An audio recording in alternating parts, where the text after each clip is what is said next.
Assalamualaikum warahmatullahi wabarakatuh. Saya Ran Juliani dari Fakultas Hukum semester 3. Di sini saya akan mereview perkuliahan pertemuan 10 hukum pidana lanjutan, yaitu tentang pengulangan tindak pidana atau residip.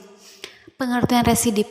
Jadi seseorang yang melakukan tindak pidana dan telah dijatuhkan hukuman pidana dengan suatu putusan atau vonis dari hakim yang telah mempunyai kekuatan hukum tetap atau inkrah, kemudian melakukan lagi suatu tindak pidana. Jadi hampir sama dengan konkursus realis, yaitu melakukan lebih dari satu kali tindak pidana.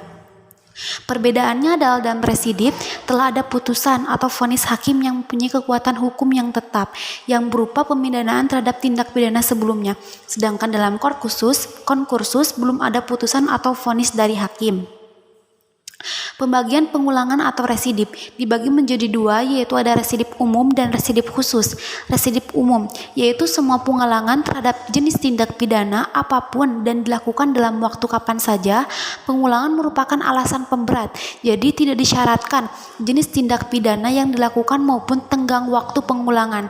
Dengan demikian tidak dikenal daluarsa atau residip pengulangan jenis umum ini tidak dikenal dalam KUHP. Yang kedua, residip khusus atau tidak semua juga jenis pengulangan merupakan alasan pemberat. Pemberat pidana hanya dikenakan terhadap pengulangan yang dilakukan terhadap jenis tindak pidana tertentu dan dilakukan dalam tenggang waktu tertentu. Jenis residip inilah yang dikenal dalam KUHP.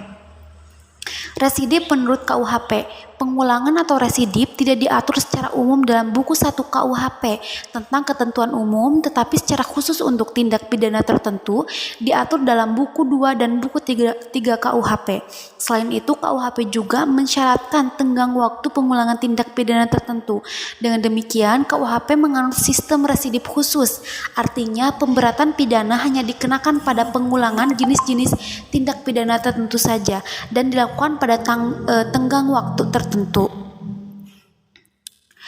Residip untuk tindak pidana dapat diberlakukan untuk kejahatan maupun untuk pelanggaran, yaitu yang pertama, residip kejahatan. Dengan dianutnya residip khusus, maka residip kejahatan menurut KUHP adalah kejahatan-kejahatan tertentu yang dibedakan dalam yang pertama, residip kejahatan-kejahatan tertentu sejenis diatur secara tersebar dalam buku 2 KUHP, yaitu pasal 137 ayat 2. Dalam residip kejahatan sejenis hanya ada 11 jenis kejahatan yang merupakan alasan pemberat pidana. Syarat-syarat residip yang pertama, kejahatan yang diulangi harus sama atau sejenis dengan kejahatan yang terdahulu. Yang kedua, antara kejahatan yang terdahulu dan kejahatan yang diulangi harus ada keputusan hakim yang berupa pemidanaan dan mempunyai kekuatan hukum yang pasti dan tetap. Yang ketiga, pelaku kejahatan dalam menjalankan kejahatannya harus merupakan pencaharian atau khusus untuk pasal 216. Yang keempat, pengulangan dilakukan dalam tenggang waktu tertentu yang disebutkan untuk pasal-pasal. Seperti 2 tahun sejak adanya keputusan hakim yang pasti, tetap pasal 137. Dan yang kedua, 5 tahun sejak adanya keputusan hakim yang pasti, tetap pasal 167. Tidak mungkin adanya residip apabila yang pertama, keputusan hakim yang tidak berupa pemidanaan melakukan pembesaran dari segala tuntutan dan pelepasan dari segala tuntutan. Pengenaan pemberatan pidana untuk residip kejahatan sejenis ini berbeda-beda, yaitu yang pertama, dapat diberikan pidana tambahan berupa pelanggaran atau pencabutan hak untuk menjalankan mata pencahariannya. Yang kedua, pidana yang dapat ditambah sepertiga khusus pasal 216. Dan yang ketiga, pidana yang ditambah dilipat 2 kali, yakni khusus pasal 393, yaitu pasal 4 bulan 2 minggu menjadi 9 bulan penjara. Residip pelanggaran diatur dalam buku 3 KUHP, yaitu ada 14 jenis pelanggaran yang merupakan alasan pemberatan.